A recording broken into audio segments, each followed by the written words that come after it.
Hello good people of YouTube, and welcome to my hobby channel, and this another dwarf video. As you can see, my hobby desk is still awash with dwarves. I had planned to do another video a couple of weeks ago, but life got in the way. So everything was put on hold, and I haven't really done a lot of hobby, partly because my desk has been in this state for the last couple of weeks. I did start painting my American Civil War dwarves, but again, life got in the way, so I had to put that on hold. And since then, I've managed to get my hands on some more dwarves, including these gambling dwarves from Reaper, and this pack of drinking dwarves, also from Reaper. I've got the Rambukk Raiders from FireForge, and I'll be opening this box in this video. And I've also been sent some dwarves from Checkpoint Miniatures, which I'm very excited about unboxing in this video.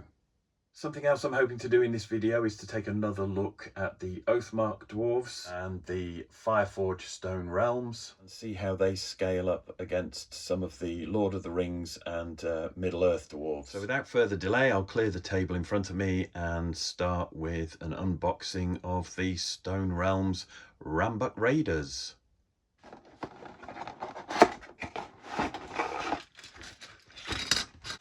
Right, rectangular bases, oval bases. So we've got two identical sprues with rams in them, or giant rams. 3 rams on each sprue, so that's a total of 6 cavalry. 2 identical sprues of riders, 6 pairs of legs, but there are 14 torsos. And we've got this command sprue here, which I guess is required for the musician bits, the standard bearer bits, and maybe the heads.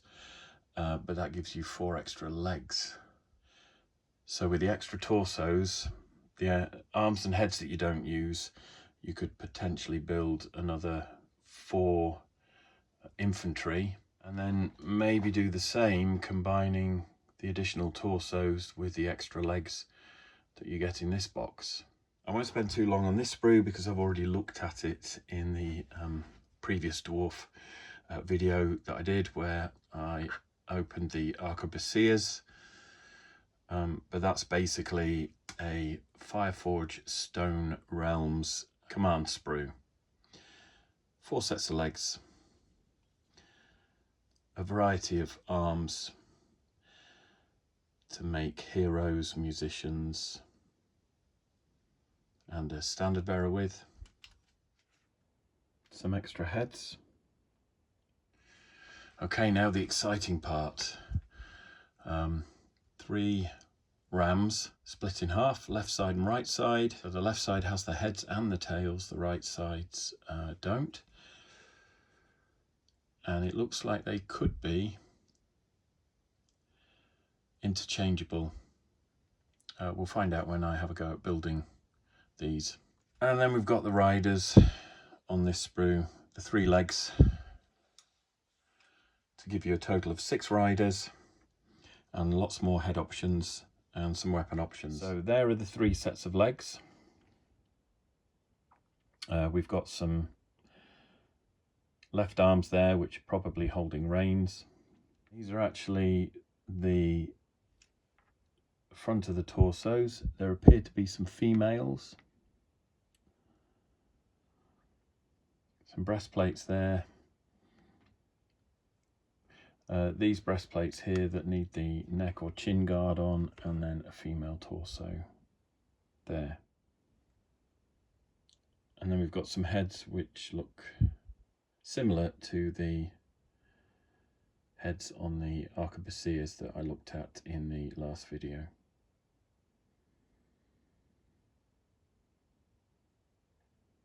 And then some weapon arms. Maces, warhammers, axes, spears, and pistols.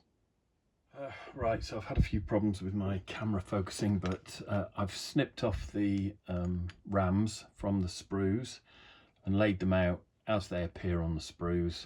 I've cleaned the bits up just to do a dry fit. So the logical conclusion is to take both halves that are opposite each other and pair them up, which I've done here. That is rather fun. But I'm interested to know if these are fully interchangeable.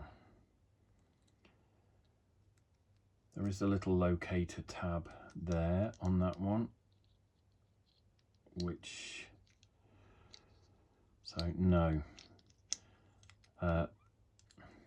Okay, so it looks like you might be able to if you were prepared to get the green stuff out.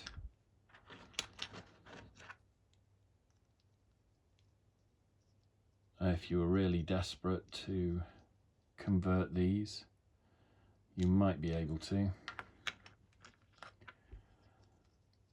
But generally, the answer is no.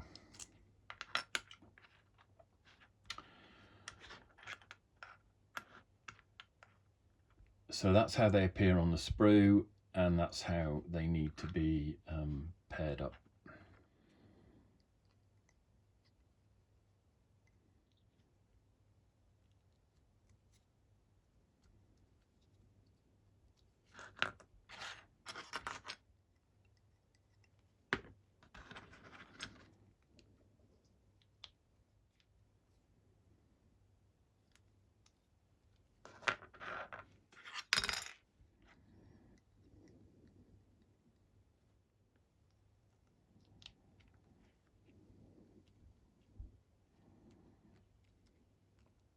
The other thing I've done is snip the horns off the sprues and clean those up. The horns fit like this, curling around behind the ear, like so. Some glue on there, and hopefully that will be a reasonably straightforward job to attach them. There we are. So there's one. So they're quite stylized, very characterful. Must admit I do like those.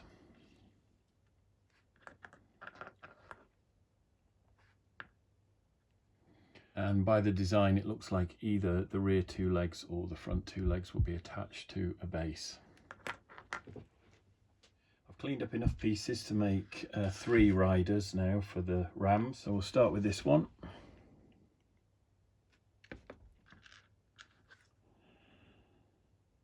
Now the torso that I've chosen for this one has a funny depression in the front of it. And that actually takes this chin guard or whatever there, which, as you can see, does affect the position of the head.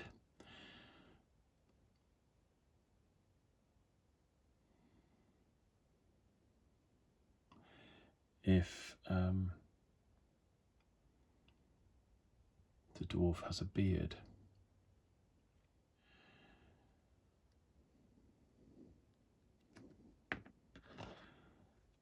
So I'll just put the arms on this one.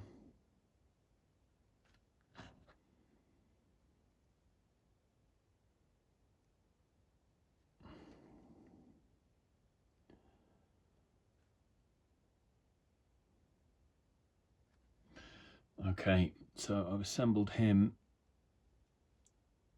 to make it look a bit like he's some kind of leader.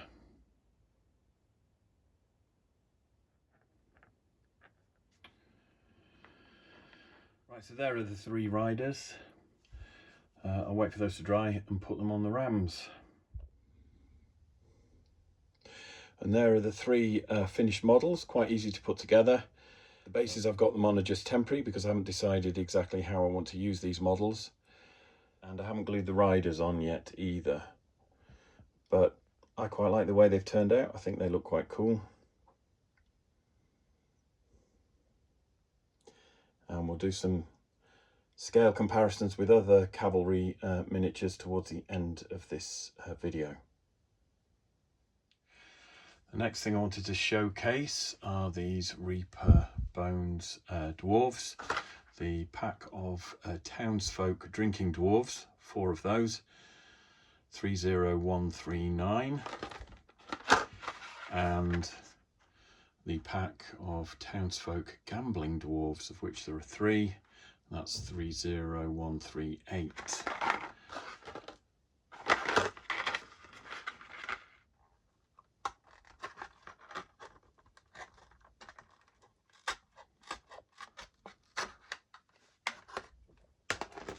Just trying to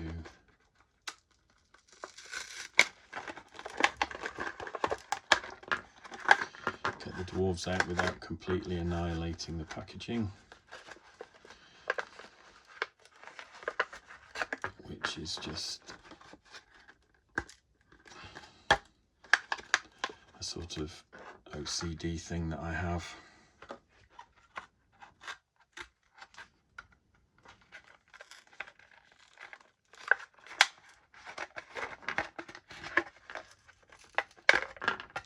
Right, again, I know I could have done that quicker, but I just like to keep the packaging reasonably intact until I'm happy to recycle it. So I think these are sculpted by Bobby Jackson, and they're beautiful, really characterful models. So what I'm going to do, just to show these off in all their glory, is move my fat fingers out of the way and just get them on a painting handle. So that's the first one. I absolutely love these, the character and expressions on the faces. Dwarf rune on the tankard. Might need a bit of tidying up around there. There's a key. Just beautiful. Okay, here's the next one, and this one is actually taking a drink, and again the detail on that model is beautiful. Absolutely love it. And I don't know if you can see the tankard there. Nice little dwarf face on there. Beautiful. This one, raising a glass or dancing a jig there. I don't know if you can see, we've even got the hobnails on the underside of the boots. And again, another motif on the tankard. And that looks like one well and truly inebriated dwarf. And finally, from the drinking dwarf set, we've got this chap with the barrel on his back. And again, that is just beautifully sculpted. Heaps of character, looks slightly unhappy. You know, these are the kind of dwarves that I find quite aspirational. They're the kind of dwarves that I was hoping to sculpt when I first started. Right, next we've got the gambling dwarves, and the bases are actually shaped so that they all slot together. I don't know if I can show you.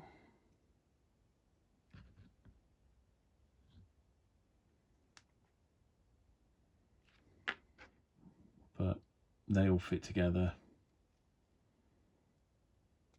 and would probably go on a 50 by 50 mil base if you were thinking of using these as a unit filler in a Warhammer the Old World unit. Anyway, this is the first one. It looks like he might be about to throw some dice, and we've even got the detail on the surface of that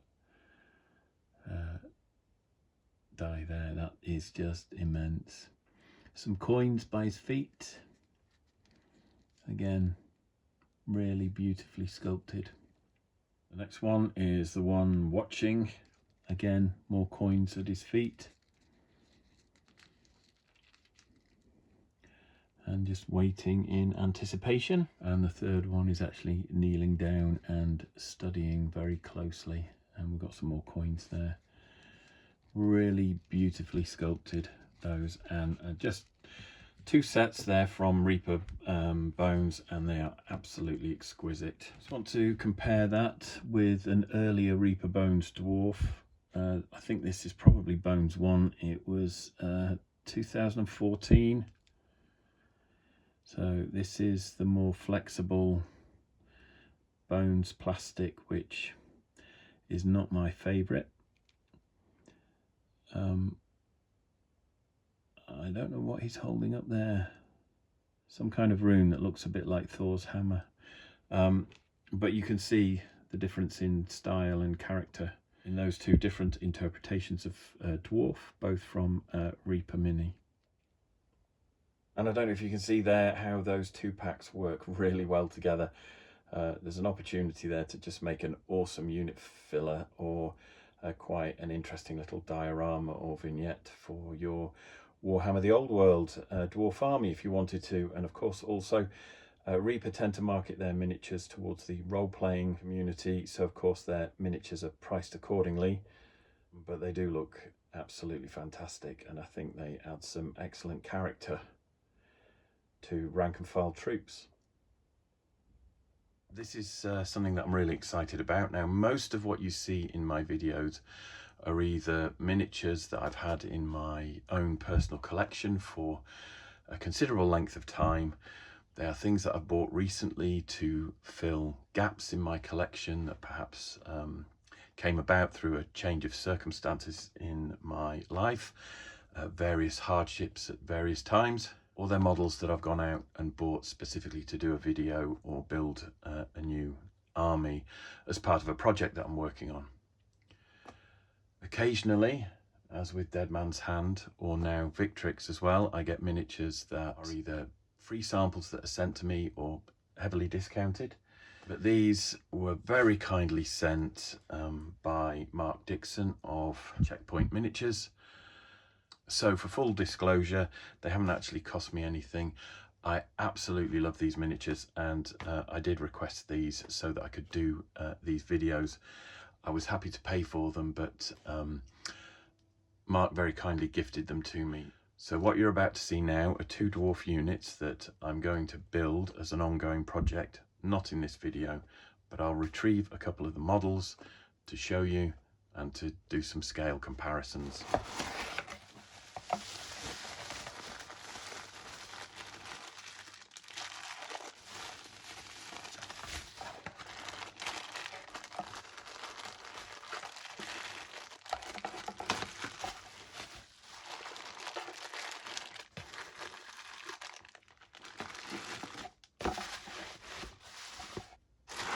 Right, quite a few miniatures here. I think somewhere in the region of about 60. So I'm just going to pull out a couple of samples.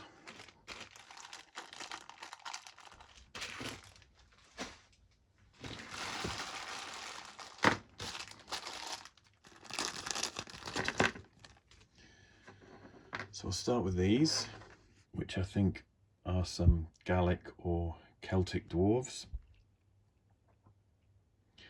Absolutely lovely sculpts. So these are fantasy dwarves with a historical theme, and that is why I was interested in these.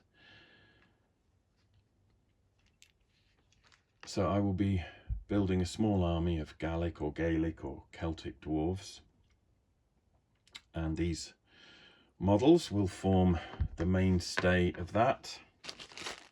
I've also got some more here.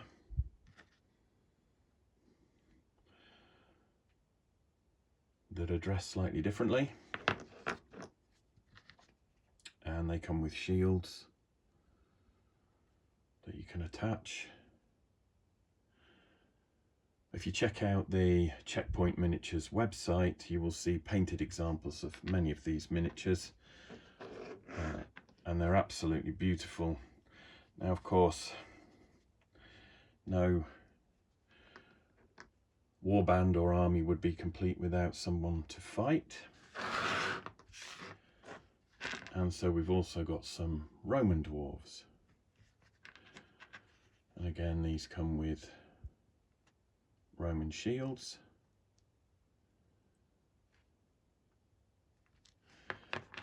And I'll be using these to make up a unit of Dwarven Centurions. I think in here we have a command pack, and I just want to show you how these dwarves stack up in their Roman attire. Absolutely lovely. That's probably a standard bearer, that one.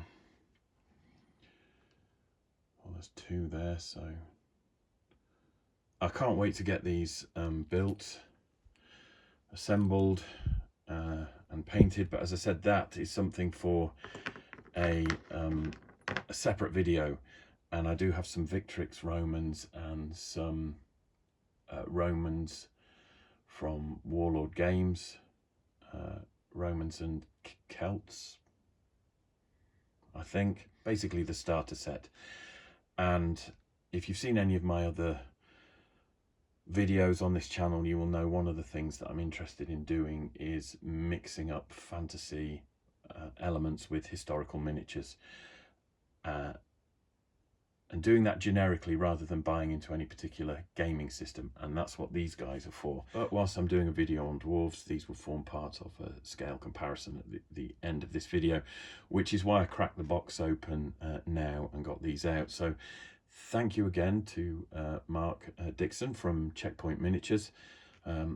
If I remember, I'll put a link to his website in the description. If I forget to do that, just Google Checkpoint Miniatures and you will find a huge array of historical, fantasy and sci-fi miniatures at different scales. I'm really looking forward to getting stuck into these. And now that I've shown you what I'm planning to do here, I can finish off this video with some scale comparisons. Okay, so I've just done a quick lineup here with 3 Rambukk Raiders and some other miniatures that you might be familiar with. And some you might not, but you start on the right hand side, that's a Wargames Atlantic Renaissance Cavalry, next to which I've put one of the FireForge Stone Realms Rambukk Raiders. This figure here is a Pistolier or a Road Warden from Warhammer the Old World, and that's Empire Outrider as it was once. And there is another Rambukk Raiders Dwarf Ram Cavalry figure there. Here we've got the classic plastic Empire Knight, again from Warhammer the Old World, originally a Warhammer release round about 1992, I think. The next figure is another Rambukk Raider, and then on the end here, on the extreme left, there's a 25mm metal Chaos Knight. Now, I'm not sure who the manufacturer is. I want to say Rapham, possibly. It could be Ralpartha. It certainly has that vibe about it. I need to do a bit more research, but again, that's just to show how things scale up. Now, I'll come in for a closer look. So you can see there on the left-hand side that the old 25mm pre-slaughter metal is actually a lot smaller all round, and I think the Chaos Knight on the back of the horse is probably the same size as one of the plastic dwarves from the Stone Realms faction produced by FireForge. Again, compared to the Empire Knight, they're a similar size. The Outrider or Empire Pistolier is significantly larger, but it's also larger than the Empire Knight. And finally on the end here we've got the Renaissance Heavy Cavalry from Wargames Atlantic. Okay, so I've lined the figures up now so we can do a side-on comparison. The old 25mm pre-slaughter Chaos Knight there, one of the Ram Raiders there. Love the pose of that ram, that's really really dynamic. You can see the Empire Knight there, another Ram Raider in a pose that's full of action. The Empire Outrider or Pistolier there, or Road Warden as they are in the Old World. And then as we come to the end, we've got the Wargames Atlantic Conquistador or Renaissance Heavy Cavalry. And again, you can compare the size of the steed and the rider there with the Rambukk's Raiders Dwarf Ram Cavalry from FireForge. And whilst I've got the dwarves out to do this scale comparison, I just want to drop in the primed dwarf there, which is one of my sculpts. That is an Imperial Dwarf Cavalry Rider, which I sculpted 10 or 15 years ago. If I come in closer, you can see that my dwarf has the more sort of chunky proportions of the classic Citadel or Marauder fantasy dwarf, whereas the FireForge dwarves seem to have slightly more realistic proportions. And there's my Imperial Dwarf cavalry figure compared to an Outrider or Road Warden from Warhammer the Old World. Now in my previous videos I've already done some scale comparisons between the Mantic Dwarf on the left, the Arquebusier from FireForge, the Oathmark Dwarf next to him, and the Dwarf Miner from Games Workshop. The painted dwarf, that was painted by David Marks for my Modelling and Painting Fantasy Figures books. That's one of my sculpts. As is the unpainted metal dwarf on the other side of that Reaper drinking dwarf, which we took a look at earlier in this video. Now, when I was sculpting my dwarves, particularly the early ones, like the Renaissance dwarf on the right, which is unpainted, I was heavily influenced by a lot of Reaper sculpts. So scale-wise, my dwarves came in closer to the Reaper miniatures than they did to any of the old Citadel miniatures, like the primed Dwarf Bugman's Ranger there on the white base. And next to that, an unpainted Foundry dwarf. Now, if we move along a little bit further, since I started making these dwarf videos, I did actually stumble across another old Citadel or Marauder miniature. I think this is an early Citadel dwarf when they switched from pre-slotter with the puddle bases to using the plastic slot bases. And I don't know if this one came with a war machine or whether it was just part of the regular dwarf ranges that you could buy. But basically it's a dwarf chef, and the paint job on that was one that I did when I was 16. So having just rediscovered that model, I didn't want to completely obliterate the paint job. I want to try and preserve that if I can. And at some point in a future dwarf video, I will actually base that miniature up and restore it and get it into my dwarf army. Now, next to that old Citadel miniature and sandwiched between the plastic there that you can see from Oathmark, we've got two of the dwarves that I've recently received from Mark at Checkpoint Miniatures, and that's the Roman dwarf without a shield. Interestingly, not on a puddle base either, which I quite like because that does enable some interesting basing opportunities there. And next to that, there's the Gallic or Celtic dwarf, which is on a puddle base, as you can see. Now, I've got a unit of each of those to paint up, and I'll be doing that in another video. But I think you can see from that the scale is pretty good. It fits quite nicely with the Oathmark dwarves and also the old sort of Citadel dwarves. So I really love the dwarf ranges that Checkpoint Miniatures do. And the last dwarves that I wanted to look at in this video, again, I've got this Oathmark dwarf here, which I'll just turn side on, because I wanted to compare that with some Lord of the Rings or Middle-earth dwarves. Now, I think that might be Thorin there in the barrel. I do actually have Thorin's company in plastic, which I still need to build. I will be doing some Middle-earth content on my channel very soon. But again, I'm resisting the urge to go steaming ahead with things when I could actually make a YouTube video out of them. Next to Thorin, there's one of the original sort of LOTR dwarves from when the Lord of the Rings film first came out. And a lot of people, when they've seen the Oathmark and the FireForge games Stone Realms dwarves, have suggested that they felt the scale was pretty good to use as a proxy in Middle-earth strategy battles or Lord of the Rings games. Personally, I don't really think they're a good fit.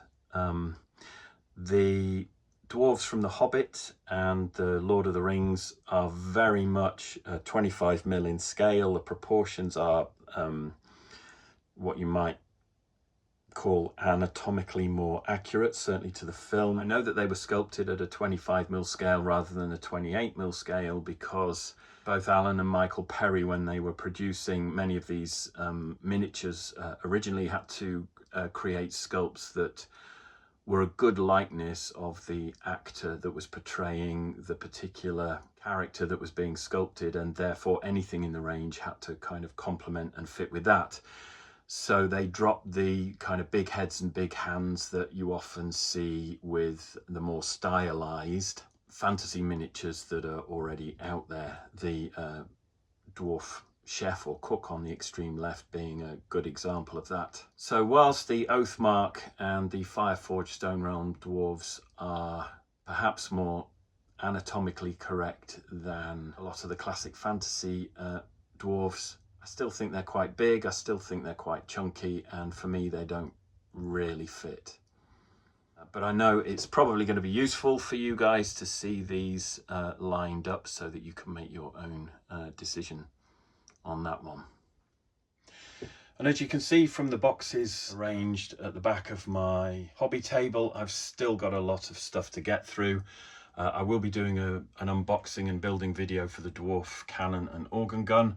I've got a dwarf lord to build, and I've still got to build the dwarf slayer model there. I do need to wrap this video up now, so without any further hesitation, I'm just going to say thanks ever so much for watching. I hope you've enjoyed this video. If you have, please smash that like button.